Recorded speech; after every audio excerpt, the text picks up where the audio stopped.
Personne n'est trop occupé en 2023 là, pour t'envoyer un message, pour t'appeler, pour chercher à te voir, pour chercher à avoir un contact avec toi. Et si cette personne ne le fait pas, c'est pas qu'elle est trop occupée, c'est qu'elle n'en a pas envie. En fait, ce n'est même pas qu'elle n'en a pas envie, c'est que tu n'as aucune importance pour elle. Elle ne considère pas que tu es une personne qui devrait faire partie de sa vie. Elle considère qu'il y a beaucoup mieux que toi. Pas parce que tu es une personne négative, ou bien pas parce que tu es une personne inintéressante, mais parce que elle n'a pas trouvé la valeur en toi. Si une personne ne trouve pas de la valeur en toi, une autre personne le fera. Ce n'est pas tout le monde qui est assez intelligent ou sage pour pouvoir dénicher le talent des gens, pour pouvoir dénicher la valeur, la haute valeur qu'une personne a. Donc, et les relations que vous allez dire en force, non, il ne m'a pas écrit, bien, elle ne m'a pas écrit, elle n'a pas suffisamment le temps. Elle m'a dit qu'elle est occupée, comme elle doit composer la semaine prochaine, elle n'a pas vraiment le temps. Donc, voilà, arrêtez de justifier le comportement des gens. Quelqu'un ne te prouve pas A plus B que, comme tu vois là, je n'ai pas le temps pour toi, passe à autre chose. Mais que ce soit la relation amicale, amoureuse, je n'en veux pas, passe à autre chose. Quelqu'un te le montre. Cette personne ne t'appelle jamais. Mais toi, dans ta tête, tu es toujours en train de te dire, ah, comme il est occupé là, comme depuis il cherche le boulot, il ne trouve pas. Peut-être c'est ça qui le stresse. Il t'a dit qu'il est stressé. Elle t'a dit qu'elle est stressée. Aïe! Arrêtez de justifier le comportement néfaste des gens. Arrêtez, sincèrement. Il y a les commentaires intéressants. On va arrêter de se mentir à nous-mêmes, c'est juste qu'elle n'en a pas envie. Quand tu as envie de voir une personne, quand tu as envie d'aller plus loin avec une personne, tu mets des choses en place. Il y a quelqu'un qui dit en commentaire, bien pour ça, je viens de couper les ponts avec ma soeur et ma meilleure amie. Je n'ai plus personne et je suis enfin heureuse et je me suis trouvée. À partir du moment où tu considères que les membres de ton entourage sont néfastes pour toi, il y a même certains membres de ta famille qui sont néfastes pour toi. Pas. Éloigne-toi de ces personnes. Le plus important, c'est ton bonheur. C'est ça le plus important.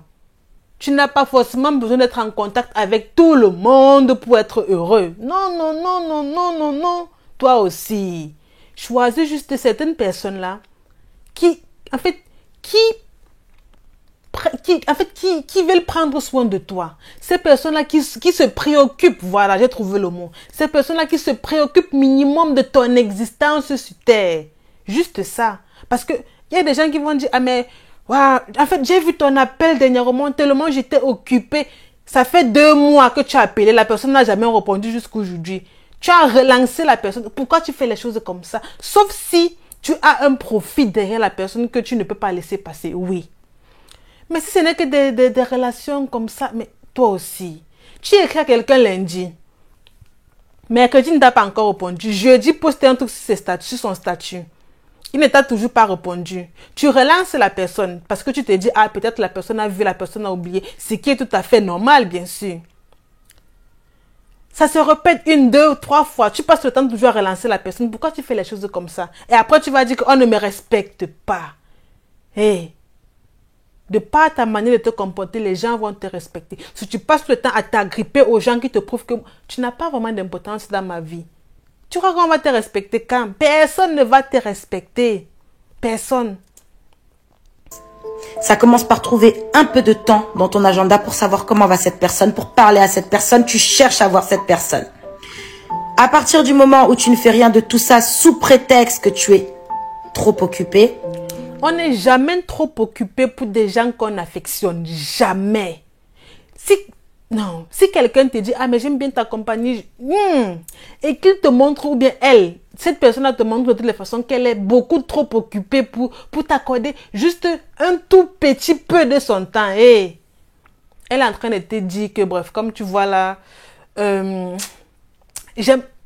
c'est vrai, je t'ai dit avec les paroles que j'aime bien ta compagnie. Mais avec ma manière d'agir, toi-même tu comprends, il faut comprendre de toi-même. C'est juste que je ne veux pas te blesser, tu vois.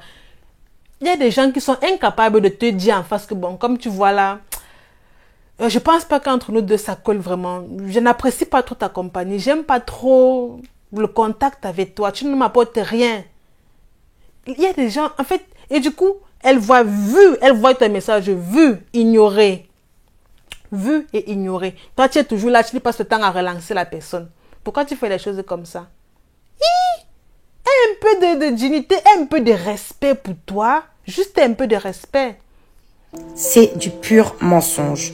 Personne n'est trop occupé en 2023 pour accorder un peu de son temps à une personne avec qui il ou elle a envie d'aller plus loin, a envie de s'engager. On ne parle même pas forcément des relations amoureuses, même les relations amicales. Peu importe le style de relation. Lorsqu'une personne considère que tu as de l'importance pour elle, elle trouve du temps pour toi. Il ne faut pas justifier les comportements bancals, désagréables, inadéquats tout le temps pour dire que, ah mais non, bref, je bégaye même déjà. Elle a l'habitude de m'écrire ou bien il a l'habitude de m'écrire. Donc, s'il m'a écrit peut-être, tu as écrit depuis 1 mois, on ne t'a jamais répondu. Tu as appelé 5, 6, 7 fois, on ne t'a jamais répondu. Et le jour qu'on t'appelle, c'est bonsoir, comment tu vas? La personne ne s'excuse même pas pour dire que, oh, je viens de me rendre compte que j'avais complètement zappé tes appels. Oh, je m'en excuse. Non, la personne fait vu et ignorer. Elle te relance seulement lorsqu'elle a besoin de ton aide. Après, tu vas dire que, ah non, mais elle était trop occupée, elle était en stress. C'est elle celle qui stresse. Tous les jours, tout le monde stresse. Tous les jours, tout le monde stresse. Vous avez vu des gens qui ne stressent pas tous les jours. Par exemple, même le simple fait de se lever le matin, de planifier ses objectifs pour la journée, c'est déjà une forme de stress. Parce que tu dois réfléchir à comment est-ce que tu vas faire pour qu'à la fin de la journée, tu sois minimum fier de toi. Le cerveau est toujours en train de réfléchir. Est-ce que c'est elle celle qui stresse? C'est tout le monde qui stresse. C'est tout le monde qui doit faire quelque chose de minimum pour sa vie. Donc, il faut arrêter de justifier les comportements désagréables des autres, de grâce. Ne vous laissez pas berner par ça. Ne faites pas de quelqu'un une priorité alors que de son côté, vous n'êtes qu'une option. Ça suffit maintenant. Exactement. Des gens qui doivent avoir une priorité pour vous, qui doivent avoir une priorité dans votre vie, sont ceux ou celles-là qui vous montrent que, ok, vous êtes une priorité dans la leur. Exact. Mais quelqu'un qui n'a rien à faire de si vous allez bien, si vous avez par exemple passé votre examen, si vous avez pu honorer à votre rendez-vous, si vous avez finalement pu passer votre permis de conduire, quelqu'un qui n'en a rien à faire de tout ça, de tous ces événements importants de votre vie, quelqu'un qui n'en a rien à faire, toi tu accordes tellement de l'importance à cette personne-là et tu t'étonnes que la personne ne t'appelle jamais. Tu as l'impression que, mais lorsque tu t'assois un peu, tu essaies un peu de faire une rétrospection, tu te rends compte que, ah, mais tout le temps, c'est toujours moi qui appelais. Tout le temps, c'est toujours moi qui envoyais des messages. Ça doit être réciproque. Réciproque. Parce que lorsque ce n'est pas réciproque, après là, vous allez souffrir seul. Après là, vous allez vous lever un jour en disant que, hey, pourquoi la personne ne m'écrit plus? Qu'est-ce que je l'ai fait? Pourtant, tu ne l'as rien fait. La personne t'a montré depuis que, comme tu vois là, vraiment, le style de relation, si que ce soit amical, amoureuse, peu importe le style de relation, ça ne m'intéresse pas. Tu es toujours là en train de forcer. En disant que, peut-être comme il a perdu sa mère dernièrement, oui, le décès c'est autre chose. Mais c'est juste pour que vous compreniez que lorsque vous avez de l'importance dans la vie de quelqu'un, vous ne vous posez même pas la question à savoir, mais est-ce que je suis aussi important dans sa vie? Non, ces actes te le prouvent. Juste les actes. J'espère que cette vidéo a été assez édifiante. Prenez soin de vous et soyez heureux.